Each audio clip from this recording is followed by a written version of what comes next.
As the free-to-play format has grown over the years, it's become full of games that might be well-meaning but ultimately still either end up feeling like knockoffs of the big guys or just don't have enough going for them to really stay on players' minds. It's really only a handful of games every few years that end up making the kind of splash they really need to in order to sustain a healthy long-term community and thus ensure their own longevity. While only time will truly be able to tell us whether or not Century Age of Ashes has the ability to really stick, at this early stage in the game's life, it does seem to have enough going for it in terms of vigorous gameplay, addictive systems, and a meaningful sense of identity to at least have a substantial shot at being a thing.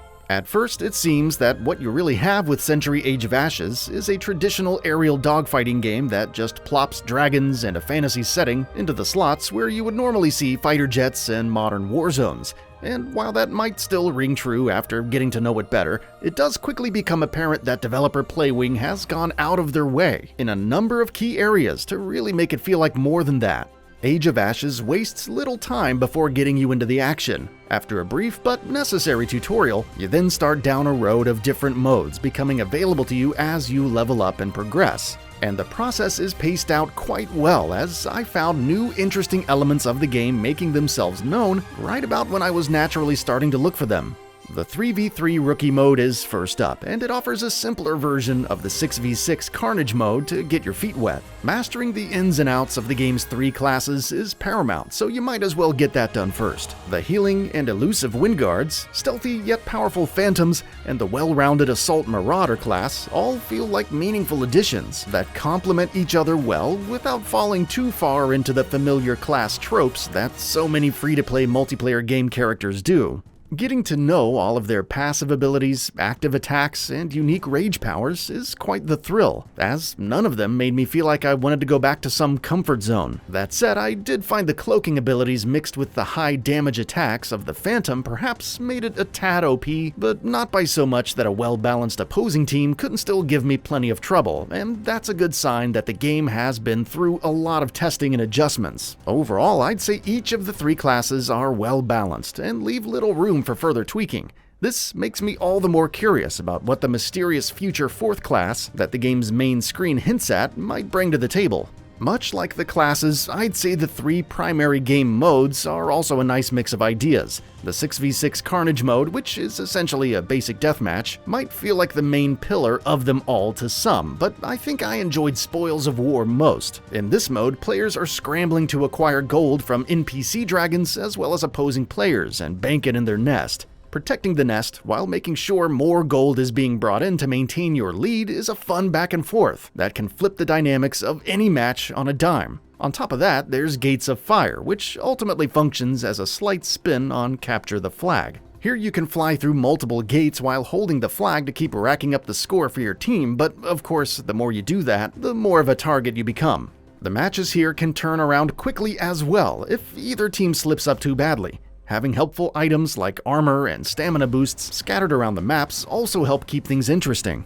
Unlike the variety of modes, however, the maps themselves all bleed together a bit for me. An effort was clearly made to give them all a different feel in terms of their arrangement of objects, but there's really only so many ways you can rearrange the same looking rock formations. Some more variety here, either with different weather or times of day for the maps, if not just different types of locales altogether, would have really gone a long way, but as it stands, map variety is probably the game's weakest point at the moment.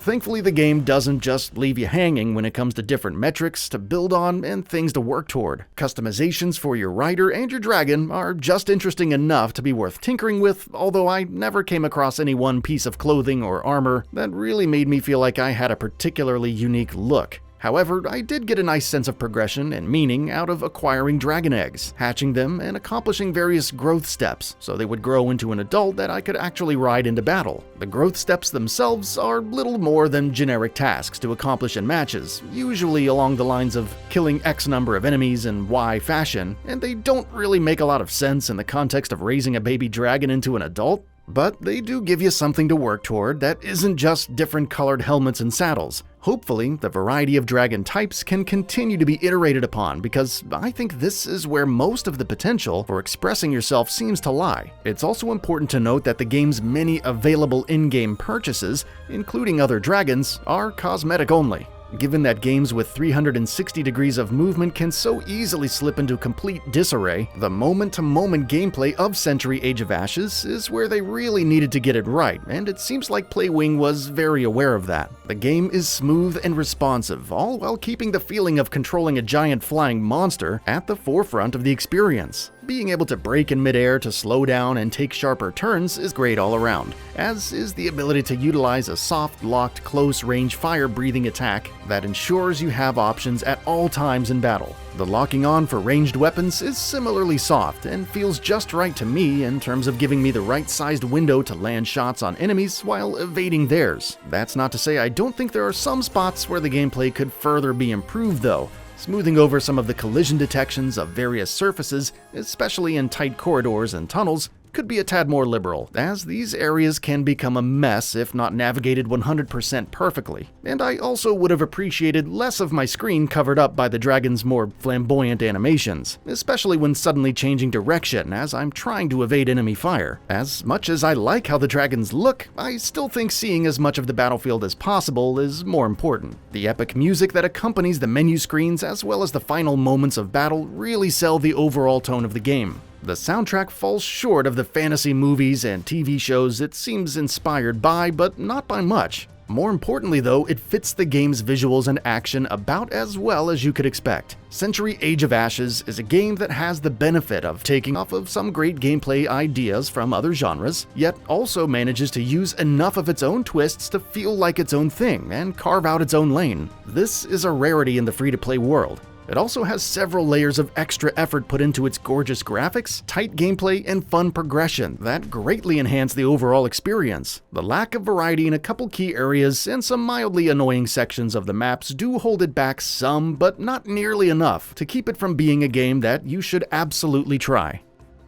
And that brings us to the end of the video. A quick request, we upload new videos every single day, and if you like what we're doing, please consider subscribing. It really helps us out. Also, don't forget to enable all notifications by clicking the bell icon so that you can receive daily video updates.